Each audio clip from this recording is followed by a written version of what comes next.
energy is in touch with Krishna, it becomes spiritualized.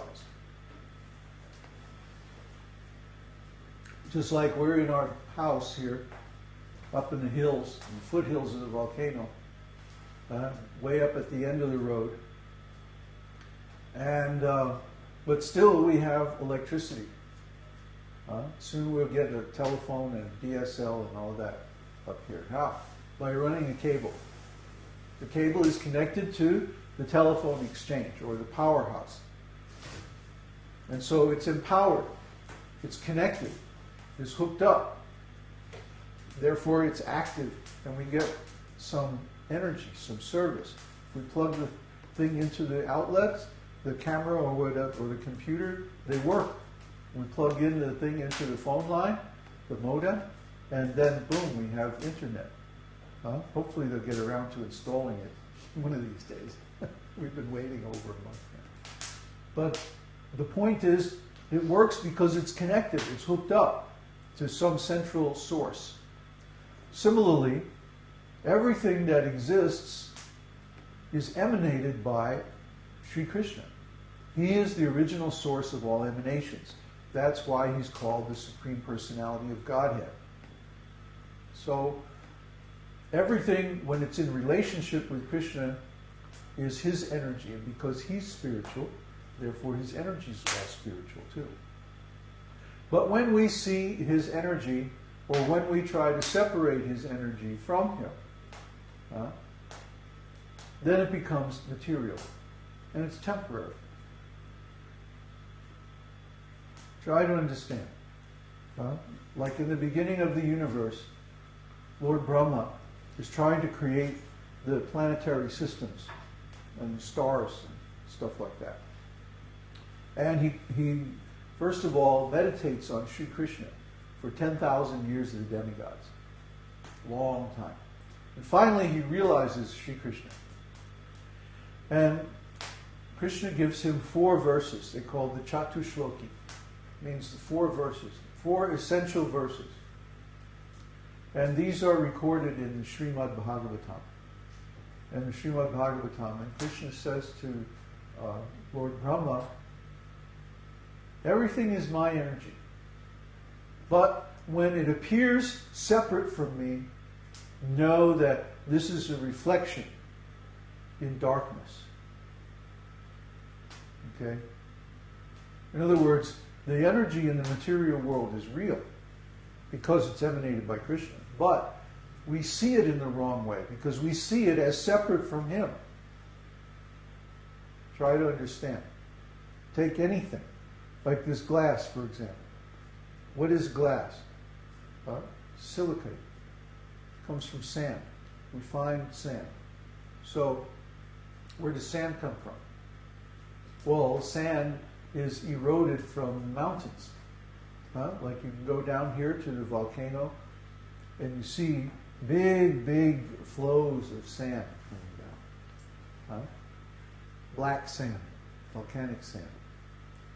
Where does the sand, why does the sand get ground up? Because of glaciers on the volcano and the snow pack moving and like that. And it gets ground. It's originally rock. Igneous rock comes up out of the ground. And then it gets ground down into little particles, and gradually the streams and rivers take it down to the ocean. And you go onto the beach and you find all these particles of sand, mostly silicates. So when that's refined, then it becomes glass. But where did it come from before that? Well, the planet was a big molten ball of something or other. Underneath the earth, there's still all this molten stuff, and it comes out, and it gets. You can trace it back to the stars, back to, if you believe in the Big Bang, all of that. But then who set off the Big Bang? Had to be Krishna. Who else was there? Nobody else was there. Nanyadyat sarasat param. Before everything that existed, I was. In the Bible, there's a nice quote which says, "Before this world, I am." See that the contrast in the tenses of the verbs means that God is eternal. He exists eternally. No beginning and no end. So before this material universe was created, God existed eternally. No beginning. And after this universe is finished, God exists eternally. No end. So no beginning, no end. And He emanates everything, and then at the end of the creation, He withdraws it back into Himself. So the ultimate cause of everything is God. The ultimate source of everything is God. Everything that we see, everything that we know, all the energies that we play with, they all come from God. If we see like that, then everything is spiritual.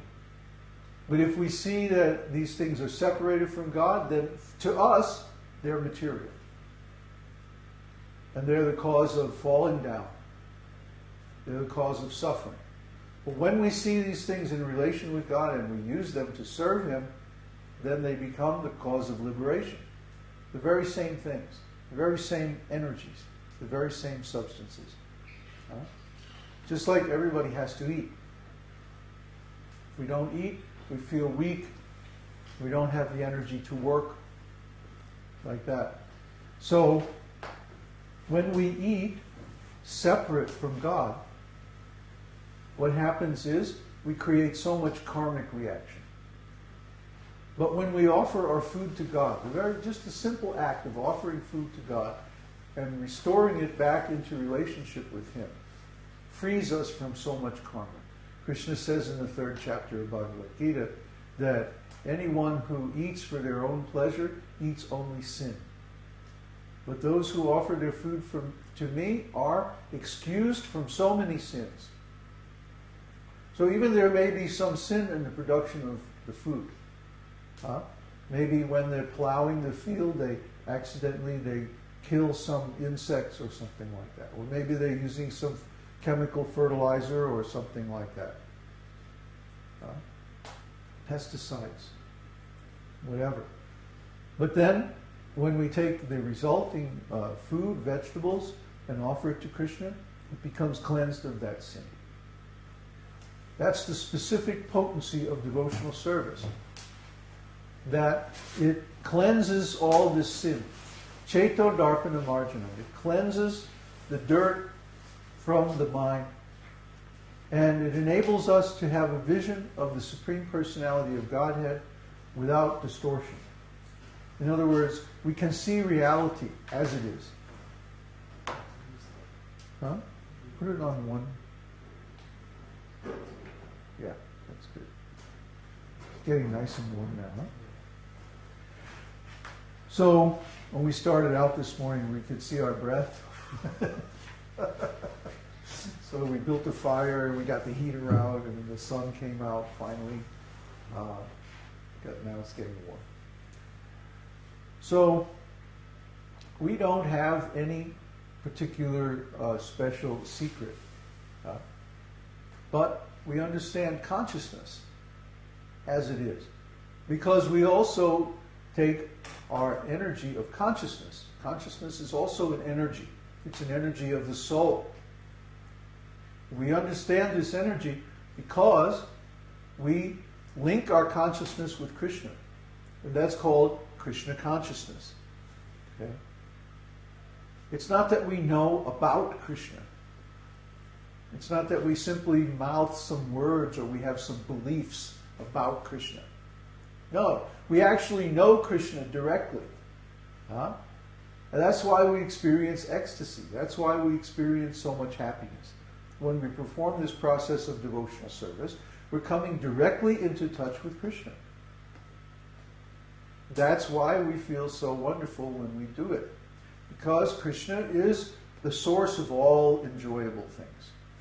That's what Krishna means. The very name, Krishna, means everything that's enjoyable, everything that's pleasurable, comes from Him. If we enjoy food, if we enjoy company, if we enjoy whatever we enjoy in this world, whatever our tastes are, doesn't matter. All those things that we enjoy come from Krishna. They're Krishna's energy, and they are to be engaged in Krishna's service. And when we engage them that way, we discover a source of happiness that is beyond everything in this material world. That's unconditional, eternal, perfectly reliable, perfectly stable, and fulfilling. That's Krishna consciousness. That transcendental pleasure, rasa. Rasa. That sweetness. It can't be described in words, although we can talk about it all day. Just last night we had a long talk about how rasa is generated. It's a deep psychological process. But you don't have to know all those details to get started anyway. If you want to be a teacher, yes, you have to know. Just like if you want to be a mechanic, you have to